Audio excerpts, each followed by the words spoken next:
So that pumpkin, our largest one, is climbing over the fence.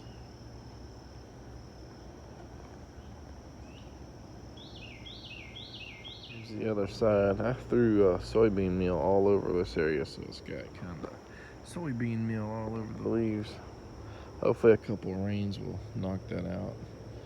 What's strange to me is there are no flowers on this pumpkin, at least yet.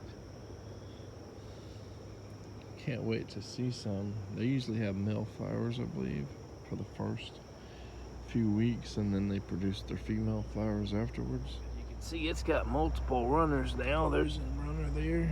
So, and this was, I believe, a single plant. It wasn't like a box of 2 or 3 like I planted some of them in. Here is a ginormous. This thing is like 5.5 foot right here. Garden huckleberry or black nightshade, American black nightshade, full of flowers. With the way the weather is and the mosquitoes, it's going to be hard to kind of clear this little area here out to expand our like tea garden, you know, with a couple, you know, more tea plants and potentially asparagus and stuff. I mean, you can't really stop without getting eat up with mosquitoes. And the humidity is pretty bad. We definitely at least need to try to move this out of the way and see what's all in our way. I'm sure there's a tree there, there's a tree there, there's a piece of a tree there. There's a tree going that way, and under all those weeds. Kind of move that up a little bit. Yeah, there's all kinds of tree pieces and all that have been cut or fallen here. Even one right there. A lot more than I thought. That's good. All this stuff will break down into soil, and hopefully it'll feed new plants that we put in here. We just have to organize everything a little bit better, and I think these guys aren't too big to move. Most of them, that guy might be, he's like 15 or 20 foot, but most of these guys are a little bit smaller, so we can push them and roll them and all that good stuff, even if we can't physically lift all of them and move them out of the way. But that's fine. Got that clear. We can see what we can do here. We got a lot of brown materials on top where all the weeds and stuff have died over the last season, I guess. Maybe we can put that on our raised arborist wood chip bed area, or use it as mulch around the tree or something. We got rid of some of the stuff in here, and we kind of moved some things around. We'll probably move some things around even more, when we're actually planting. But this gives me an area to plant some, like the last tea tree. I may get more later. Maybe do a planting later of asparagus or something here. I'm not sure what else we're going to do, but hey, we got something started. Looks like we got some termites in some of that wood there. Also got some fungus, some mushrooms there, and some kind of white fungus or something all over these guys, and some rusty red fungus on some of the other ones.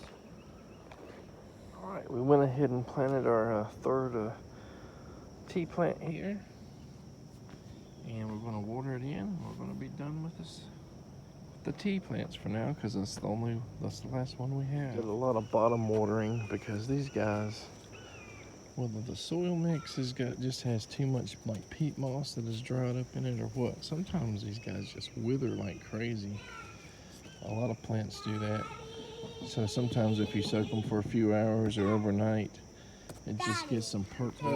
Another tub of bottom watering pineapple guavas and whatever these flowers here are. Apple perked up a lot after we soaked it. It took like a day and a half.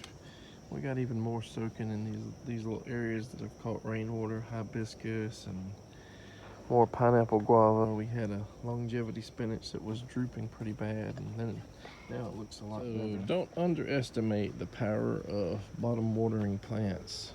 Sometimes, for whatever the potting mix, it's just not right to just get like misting and random watering from the top, unless you have a little drip system that keeps like all the soil moist. And one of the one of the things that happens as the soil dries up is around the rim, the whole like potting soil kind of shrinks. So around the rim, when you water it, it'll go down, or there could be a crack anywhere in it. The water will go straight to the bottom and like go out without getting water to the roots. So bottom watering them or soaking them for a few hours or a day or two or whatever expands that soil again, instead of compresses and dries out. So then it allows it to hold water as you top water again. AJ, where are you at? Where are you at? What have you got? What's wrong with you? Are you in the hospital? What happened? Why are you in the ER? Did you get an ear infection? And he gets what's wrong? Did you have a popsicle? Do you like popsicles? Is your ear hurting? Okay, that's all we're gonna get today, I guess.